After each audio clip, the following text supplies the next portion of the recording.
Morning activity, batting muna sila para ma-relax ang katawan, para yung mga muscle medyo maginhawaan, kasi mamaya training na naman sila kahit paano yung mga ano nila, muscle nila ma-relax at maginhawaan ang katawan.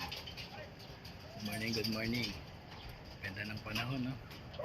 Wala ang kainit-init. Mamaya uulan na naman. Patay na naman. Kaya sana huwag naman, para kahit paano makapagpatuyo sila. Yan ang mga komplikado eh. Kailangan mo mag-training, pero kailangan mo ring i-relax yung katawan nila.